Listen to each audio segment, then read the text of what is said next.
NBC Sports Bay Area. Steve, how do you think Steph's foot held up? Yeah, I think he was really laboring out there. He really struggled. No, he never even looked like it was a factor. So just stunning. You know, the physicality out there is pretty dramatic. I mean, Boston's got obviously best defense in the league, huge and powerful at every position, and for Steph to take the that kind of pressure all game long, and then still be able to defend at the other end when they're coming at him. It shows you. I think this is the strongest physically that he's ever been in his career, and it's allowing him to do what he's doing. Continue on to Kendra. Kendra Andrews, ESPN. Stefan was, very emotional and very outwardly just showing lots of emotion. When he is displaying that kind of feeling throughout the entire game, just what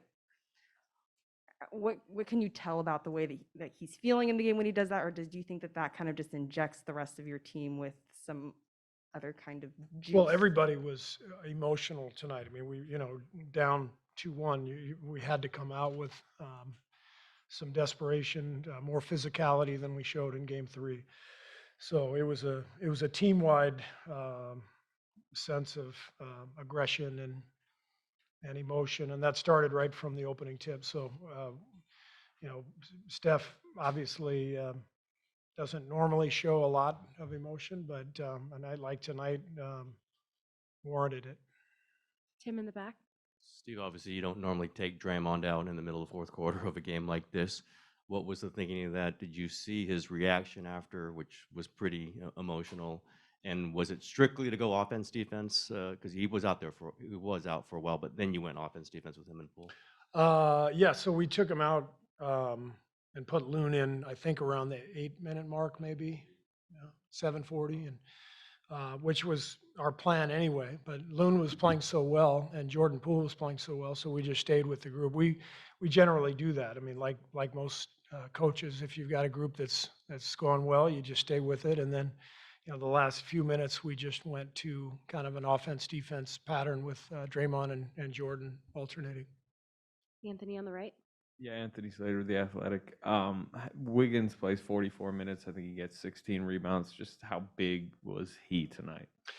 Wiggs was fantastic. I mean, to go against Boston, you've got to deal with Tatum and Brown, and they're just powerful, skilled players, great size. They're coming downhill at you constantly, and so we have to have Wiggs out there. And I thought he was great defensively. Obviously, 16 rebounds, career high, and plus 20 on the night. So we needed every bit of Wiggs's contributions. Marcus Thompson, The Athletic. Steve, how you've stuck to your guns for years now about keeping Steph's minutes down and not playing him a lot. How much gangster did you have to summon to sit him to start the fourth quarter? Yeah, he was not happy, but I felt pretty good about where we were. The other night he played the whole fourth, and I didn't love the way that quarter went. Not because of how he played, but I think we were in a pretty good spot, and to buy him a few minutes in the fourth quarter to start, I think to me was important. But you never know how it all plays out. You just kind of go with your gut. CJ on the left here. CJ Holmes, San Francisco Chronicle. Steve, from a rebounding perspective, the game flipped completely when you put Loon into the game early in the first quarter. How important is he to what this team does on the glass? Yeah, Loon is just crucial to everything we do. He's our best screener, our best rebounder, one of our smartest players. He's always in the right spot. He made, I thought, the biggest bucket of the game when after Horford made the three from the corner. Draymond made the pass out of the pocket to Loon. He finished with that left hand. So Loon has just grown leaps and bounds. This year he's been really good for us over the years. But this year, in particular, he's taken a leap. to a point where, he's just, irreplaceable for us. And he's played in every game, and he's a guy we count on. I didn't play him enough in game 3. That was my mistake. So it was important to get him out there, and he had a huge impact on the game. Malika on the left.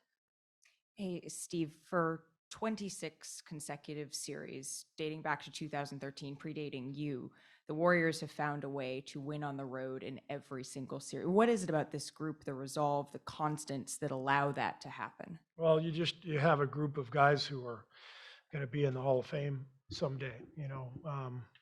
Steph, Clay, Draymond. These guys are the constant. They've been here together throughout that span. So they're not only gifted, but they're incredibly competitive, and that's what it takes to win on the road. You have to summon that kind of will and intensity and passion, and those guys have that. Question in the back. Hello, hi, Tal Ben Ezra Hart, newspaper from Israel. What will be your main focus heading to Game 5? Well, I think the whole focus has to be our energy and our force. It's obvious tonight how much more alert we were, how much more force we played with, and they completely outplayed us in game 3 from that standpoint. Series is now 2-2. I would expect both teams to bring every ounce of energy and emotion the rest of the way. Last question from David. David Aldrich with The Athletic. Steve, your group's been around a long time. You've been with them and they've been with you, and I know they trust you.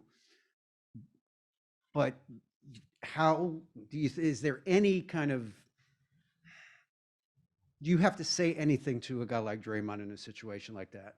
He knows that, maybe he wasn't playing great and Looney was playing better. Is there any part of you that has to explain that to him in that situation, or do you just trust that he understands? You mean where I took him out? Yes. No. I don't ever want our players to be happy, if I take them out. Draymond is incredibly competitive. I didn't see, I think Tim mentioned a reaction. I didn't see any reaction, but he's the ultimate competitor. Came back in, made huge plays down the stretch.